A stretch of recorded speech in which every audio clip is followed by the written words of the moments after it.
sẽ rồi kan chiat pa hi a oma bok a po ni chu a oma bok chin chu thon mani amen lalpan man som chero se amen ha kaming chu ro ming sang a ro ming sang tuidam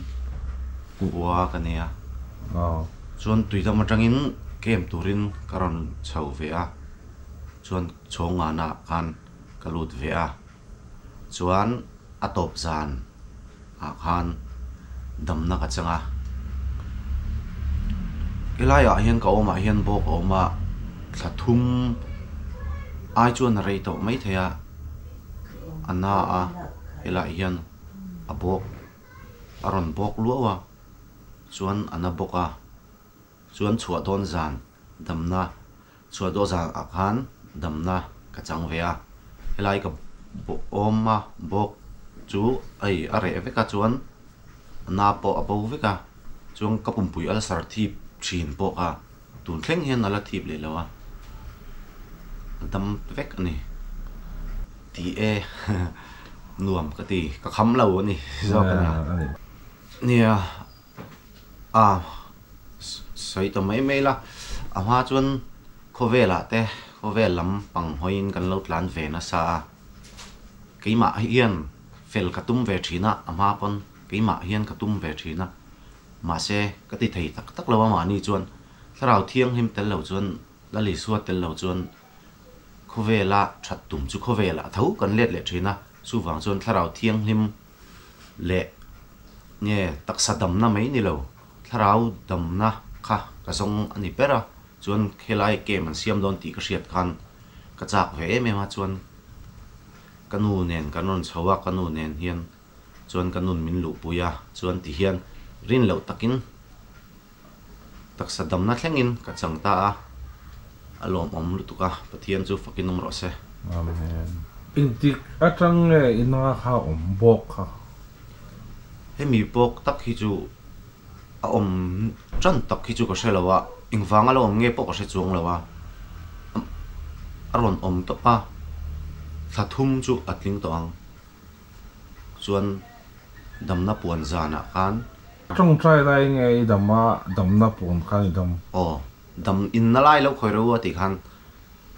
ka khoya alo atira chuan ala pong ani ma se in na lai lo khoi ro atia hanin dap chiang teu ati khan ka han dap le khan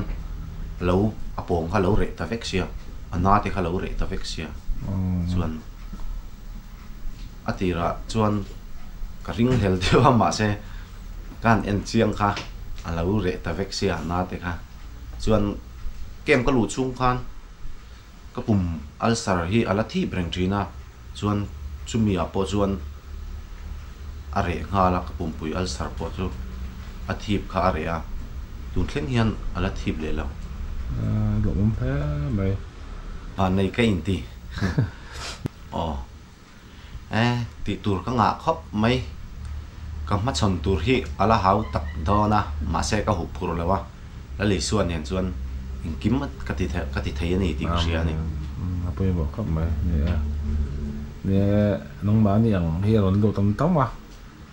om tuan pe lo chok ta po tam tak no ma chuan ni le unau zang ni unau hi pali kan nia u pa ber kan ni chu ino ho in om ti na me ka pa hian min bo ra san to kum sang ni som pali kum khan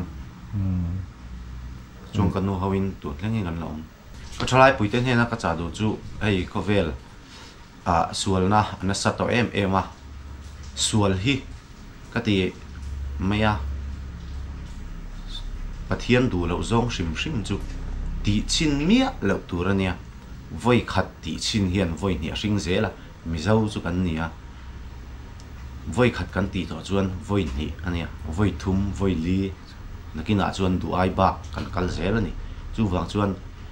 khovela changkang to sa phawin once in a blue moon ti a an lo te voi khat tem sin te chu poi nei ne man ti hi mi zo chuang kan zo ve lo chu wang chuan ti ve chin lo tur ti hi ka soi du ani